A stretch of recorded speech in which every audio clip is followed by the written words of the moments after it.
Nanti bahayanya begini Mbak, sama-sama sembuh. Tapi kalau tauhid kita bengkong kan masalah itu. Karena banyak setelah itu juga kasus yang maaf, mungkin nanti pemirsa kalau juga menjumpai orang yang dalam hidupnya itu beriwayat dengan jimat-jimat, hati-hati. Kalau teman-teman saya para dokter ya melihat saya seperti ini, tolong buka hatilah. Jangan mengatakan, "Wah, bapak itu omong kosong, ibu itu ngaco." Loh, jangan. Mereka itu menderita. Kalau kita nggak mampu, cari tempat yang bisa. Jangan mengatakan yang aneh-aneh. Orang yang menderita itu benar-benar sengsara loh. Di titik tertentu,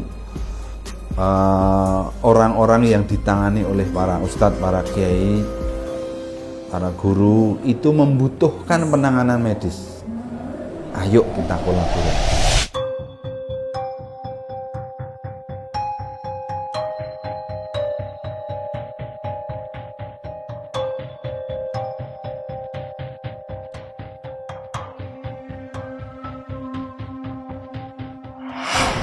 Halo Sobat Brilio, tak bisa dipungkiri, ilmu hitam seperti santet masih dipercayai di kalangan masyarakat Indonesia.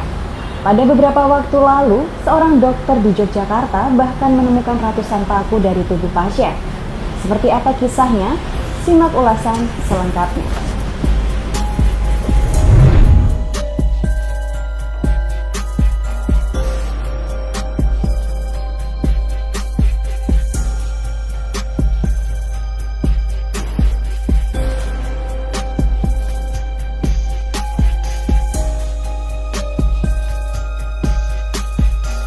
Saya nggak tahu, kalau ada itu taunya jalan jatuh.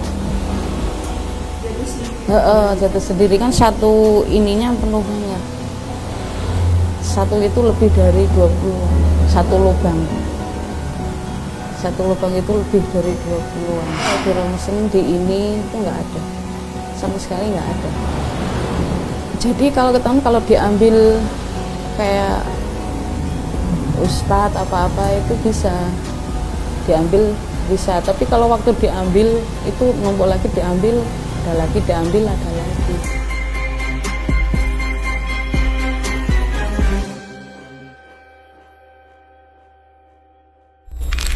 Ya, terima kasih. Ini mudah-mudahan bisa terungkap secara brilian oleh Brilio ya. Jadi begini, sebagai dokter ya, saya kan ya hari-hari menangani pasien itu ya biasa aja dalam arti apa, dia datang dengan problemnya ya sudah ditangani. Nah waktu itu dia datangnya dengan, "Dok, ini ada benda asing ya." "Oh, apa itu?" "Ada yang sedikit kelihatan." "Loh, paku." Gitu aja sih, nggak ada yang spesial gitu.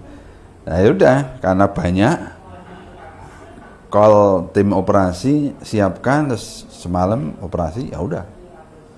Nah, masalah akan terjadi ketika pagi harinya pasien kejang-kejang dari tempat yang semalam dioperasi, perbannya dibuka, loh pakunya kok nongol lagi. Toing mulai. Melihat ada yang janggal, Dokter Sagiran pun tetap menangani pasien secara profesional dan berkala. Sayangnya, tindakan tersebut tidak berhasil hingga akhirnya Dokter Sagiran memilih menggunakan metode alternatif yaitu ruqyah.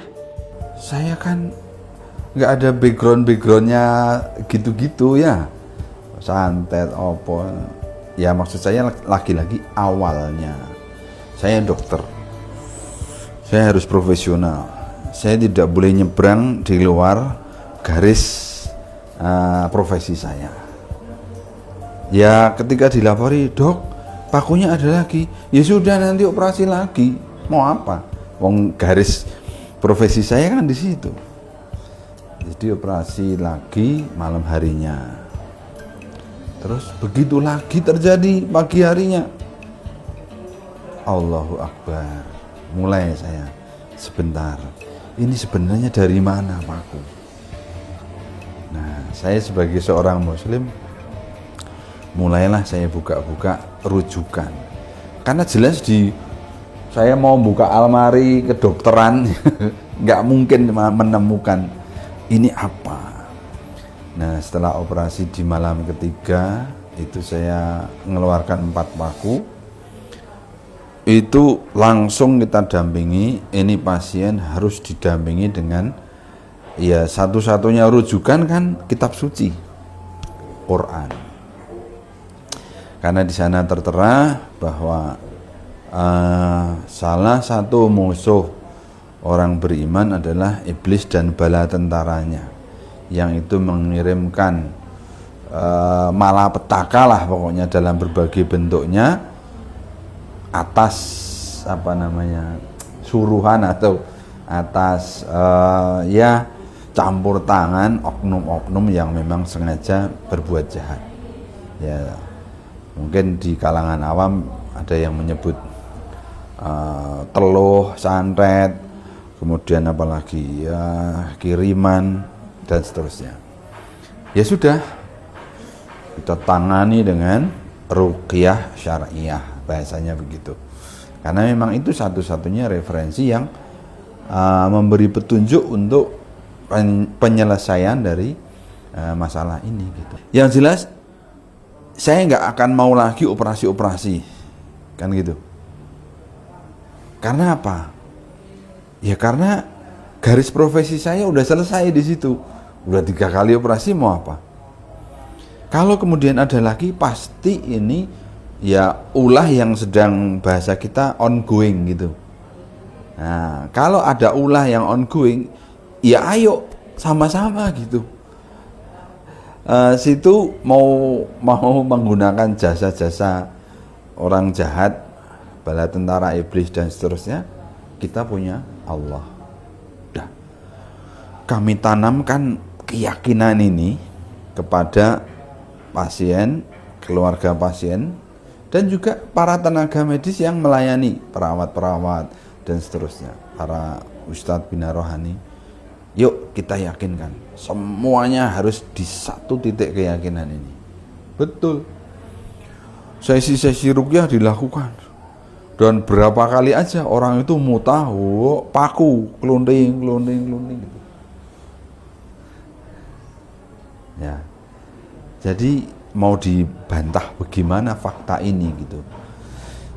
Jadi profesi saya sudah saya jalankan maksimal, tetapi belum tuntas. Rupanya ada referensi lain yang masih bisa kita lakukan dan it works. Sudah, lanjut saja itu. Itu nggak 1-2 kali. Wong dia nginep di sini itu 18 hari. Setelah menginap 18 hari di rumah sakit, akhirnya pasien bisa menjalani aktivitas seperti biasa di rumahnya. Namun, rupanya gangguan belum berakhir. Wong ini pasien, ini juga sesi di rumah sakit itu selesai dalam arti orangnya udah normal, sikap-sikapnya normal, bisa ibadah, udah pulang itu.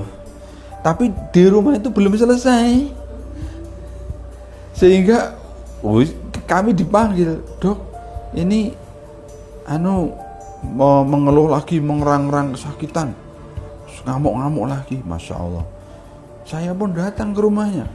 Saya lihat di betisnya itu kayak bekas dicakar apalah itu, macan jadi terus dia dalam keadaan kayak linglung gitu.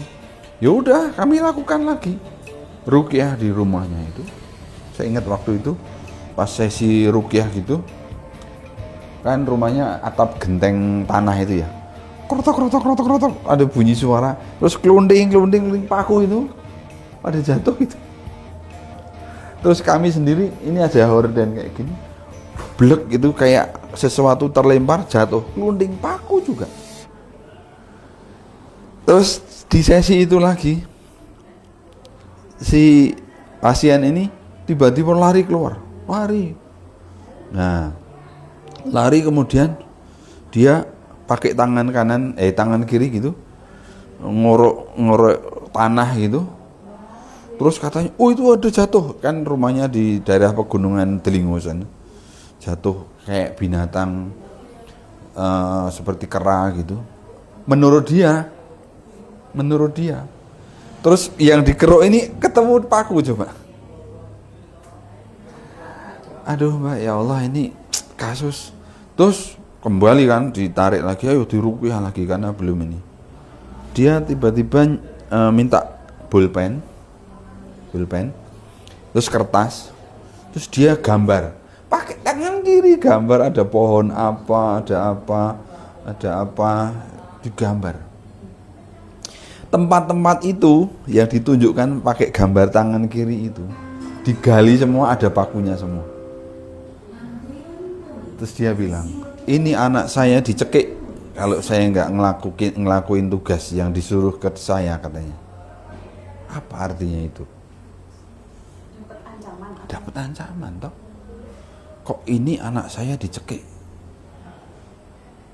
Berarti sebuah oknum mempekerjakan seseorang atau sebuah makhluk juga.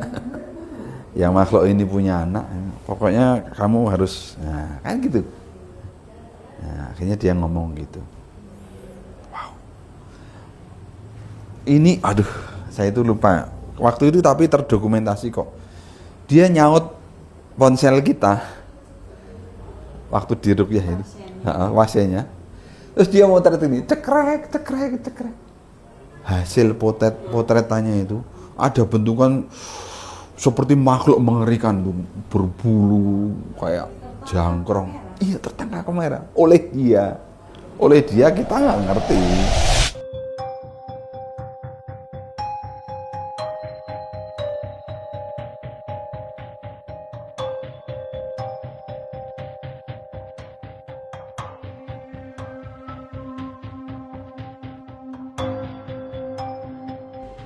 Melihat fenomena ini, Dokter Sagiran yang awalnya tidak percaya adanya santet, akhirnya mulai mempercayainya.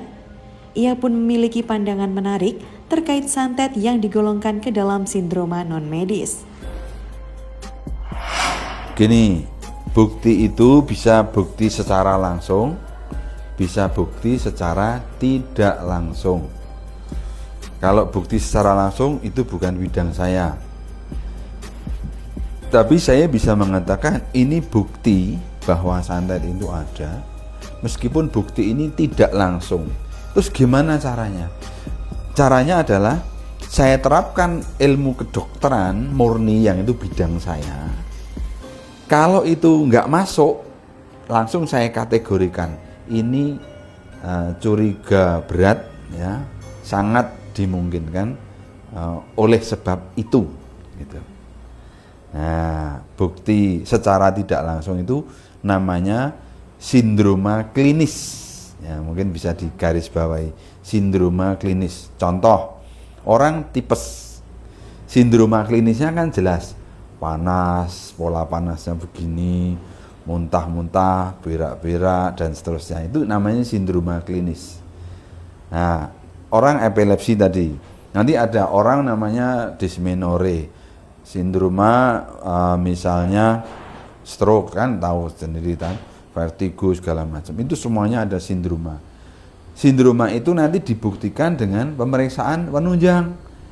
Kalau tipes tadi, oke, saya ambil fesesnya, saya cari kumannya, namanya Salmonella typhosa, ketemu, nah tipes. Kalau stroke, vertigo, apa, di ronsen, di foto CT scan dan seterusnya. Sindroma mesti cocok nanti.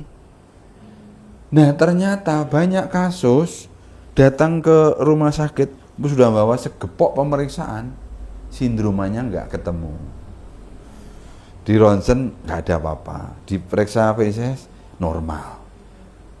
Ya sudah, apalagi penyebabnya? Sudah kita golongkan ini kepada yang istilah saya sindroma non medis. Gitu. Ya. Tapi mosok nggak kita tangani, itu paku tadi itu, ya tetap aja saya operasi, saya buang, karena paku itu membuat infeksi, kan gitu. Jadi profesinya masuk, jadi medisnya masuk, Tapi nggak akan tuntas kalau tidak dikombin. Gitu pikiran saya. Terus sekarang kan berarti lebih dikenal sebagai dokter ruqyah, bagaimana tanggapannya? No, janganlah. Saya dokter ya dokter gitu. Ya, saya dokter ya dokter. Ruqyah adalah modalitas terapi. Ya, saya kan bisa saja menganjurkan minum jus apa, jus sayur, jus buah, macam-macam. Itu kan modalitas terapi. Ya, karena saya sedikit belajar tentang ya pengobatan menggunakan ramuan-ramuan, buah-buahan, sayur, atau mungkin sekarang banyak istilah herbal ya. Ya ruqyah ya seperti itu. Kan ada terapi musik, pernah dengar? Ya. Terapi sinar, pernah dengar? Nah, sinar, terapi musik, ya sama. Nah, di dunia ruqyah juga begitu. Ruqyah itu ada yang istilahnya ruqyah mandiri, ruqyah penjagaan, ruqyah ya pemeliharaan kesehatan. Itu tuntunan untuk semua orang kok. Wong ruqyah itu artinya membaca doa itu saja, bukan mantra-mantra, bukan, membaca doa gitu. Makanya contoh ya, saya kasih contoh saja yang mudah banget, dan ini mestinya hampir semua orang Islam kalau tambah sedikit saja bacaannya pasti ketemu. Namanya zikir pagi dan sore, kan gitu. Itu ada 20-an sekian zikir. Nah, salah duanya bunyinya begini. Bismillahilladzi la yadurru ma'asmihi syai'un fil ardi wala fis sama' wa huwas samiul alim. Dengan menyebut namamu ya Allah, enggak bakalan dah membawa madorot kepada diri saya, makhlukmu yang di langit maupun di bumi. Engkau maha kuasa, engkau maha melihat, engkau maha mendengar. Coba, kalau ini dibaca, dipahami, diyakini, kan kita nggak perlu takut-takut. Masalahnya, ya orang nggak pernah sih. Apalagi yang a'udzu bikalimatillahi tammati min syarri ma khalaq. Aku berlindung kepada Allah yang maha kuasa atas seluruh kejahatan makhluk. Coba. Tapi masalahnya orang Islam jarang yang mengamalkan begini. Ibaratnya kita naik motor tiap hari, mbok ya pakai jaket yang tebel. Orang nggak pernah pakai jaket, yo tinggal tunggu aja berapa tahun, batuk pasti.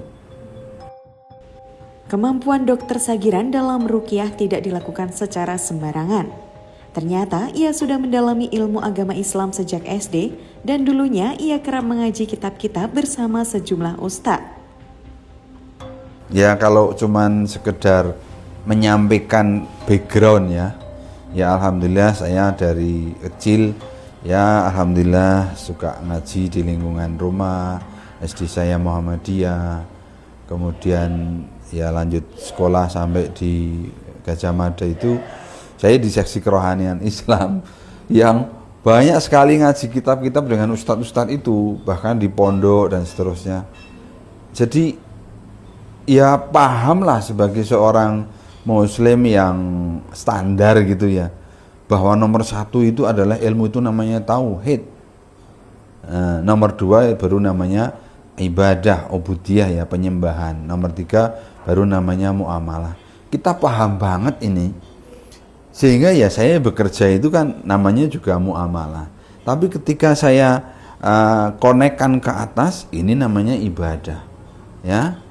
Nah, lebih lagi ketika saya menjumpai masalah yang aduh ini enggak ada jalan keluarnya, saya harus betul-betul memurnikan tauhid itu. Jangan sampai kecampuran yang enggak. Nah, makanya nanti di buku kan saya tulis, ketika masalah ini sampai pada kita, nomor satu ya memurnikan tauhid itu. Jangan sampai nanti bahayanya begini Mbak, sama-sama sembuh, tapi kalau tauhid kita bengkong kan masalah itu. Jadi kita meyakini yang bikin sembuh misalnya nanti karena disembelihkan ayam apa yang ayamnya apa masalah, atau dibakarkan kemenyan dan bunga-bunga masalah. Itu maksud saya. Makanya dari latar belakang itu kemudian saya ketemu kasus ini. Oh, ini rupanya bagaimana mensintesis peristiwa-peristiwa ya toh, menjadi tetap dalam satu rangkaian yang indah, yakni ya, kita sebagai seorang muslim yang akan menyempurnakan kehidupan gitu. Karena semua orang kan cita-citanya satu, apa? Nah, untuk bisa itu hanya boleh lewat satu jalur akhir kehidupan yang husnul khotimah. Karena banyak setelah itu juga kasus yang maaf mungkin nanti pemirsa kalau juga menjumpai orang yang dalam hidupnya itu beriwayat dengan jimat-jimat. Hati-hati. Tahu masanya jimat-jimat? Iya. Benda-benda gitu kan. Benda-benda masih mending, benda-benda yang bisa dilihat dan kemudian dibuang dari kehidupan kita. Ada yang ditancap ke tubuh, susuk misalnya. Saya pernah ngoperasi ketemunya tulang. Iya tuh, nggak tahu, mungkin tulang sapi, entah tulang apa, waktu itu kecil ditancapkan, dus gitu. Udah berapa puluh tahun sejak dia muda. Ya, orangnya sakit-sakitan. Ya, kita operasi. Keluar tulang. Ada dokumennya. Atau orang yang ya tadi punya apa ya, harus dibuang, dan banyak kisah yang kemudian alhamdulillah Ustadz setelah diruqyah dan diputuskan hubungan dengan ya oknum-oknum itu dan barang-barangnya juga dibersihkan semua, bapak terus enak, terus setelah itu ringan sekali mengakhiri kehidupannya. Makanya udahlah kita ikut Nabi aja, kita enggak boleh bersinggungan dengan dunia itu, ya. Apalagi sampai minta tolong ya untuk urusan-urusan kita. No. Enggak ada tolong menolong dengan makhluk itu, ya. Tapi kan baik di mana? Wong Nabi sudah mengingatkan dan melarang. Ibaratnya medis kalau mengatakan narkotik itu berbahaya. Titik. Tapi kan baik. Baik gimana mau berbahaya kok? Ya, kan kata mereka kan bisa bikin tenang. Tunggu aja ya tak? Tunggu aja. Ilmu itu milik, batas ilmu itu ada yang tahu? Kalau saya nggak tahu, karena ilmu itu milik Allah. Nah, saya sangat khawatir ada pihak-pihak yang menonton atau ya sedikit melongok dunia beginian, kemudian secara apatis dan tanpa kepedulian mengatakan nggak masuk akal. Nah, tolong perilaku begitu dihindari. Kenapa? Karena akal kita itu sangat cetek. Padahal tadi janjinya ilmu itu milik Allah dan nggak terbatas. Ya mungkin kita nggak bisa masuk akal karena akal kita cetek itu. Tapi kalau fakta ini terjadi, mosok kita nggak mau cari solusi? Tolonglah, kasihan orang yang menderita itu.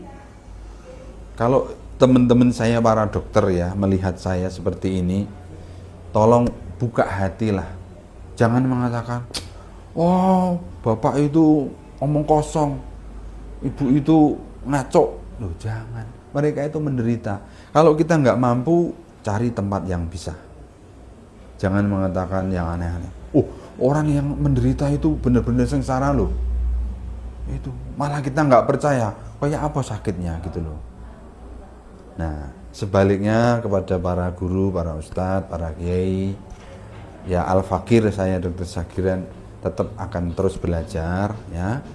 Tapi saya pun mencatat bahwa di titik tertentu orang-orang yang ditangani oleh para ustadz, para kiai para guru itu membutuhkan penanganan medis. Ayo kita kolaborasi. Ini semangatnya di sini. Kenapa? Itu paku si Mbak itu udah bertahun-tahun, udah berkarat. Kalau di ruqyah pun nggak akan keluar, karena paku yang awal-awal saya operasi itu memang oleh pengirimnya udah ditinggal itu artinya udah ditancap dan menjadi benda biasa. Oke? Jadi pengeluarannya pun, cara mengeluarkannya harus dengan cara biasa, artinya ya dioperasi dan seterusnya.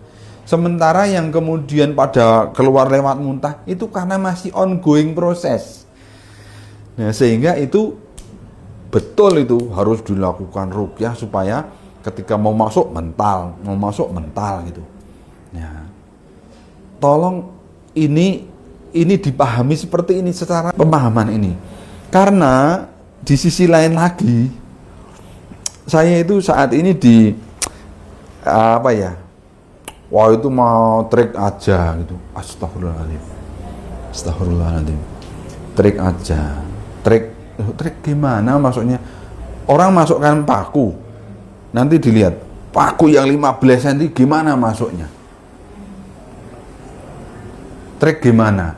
Atau itu pasiennya iseng. Lu pasien iseng gimana? Wong dia menderita kok dikatakan iseng. Apalagi kalau yang dituduh itu saya, itu dokternya udah ngesak paku misalnya. Astagfirullah, tolong. Ayo kita sama-sama makhluk Allah, kita sama-sama hamba Allah, ya. Jangan saling mengganggu, jangan saling merugikan pihak satu dengan yang lain, ya. Saya juga tidak kepengen kemudian apalagi tadi ini dokter apa dukun? Bukan, saya tetap dokter, ya, silahkan. Tapi tolong, semua profesi mesti punya etika, mesti punya rambu-rambu. Itu profesi yang benar, kecuali profesi yang tidak benar. Nah, maka ayo berprofesilah profesi yang benar dan patuhi etika rambu-rambu profesi. Terima kasih.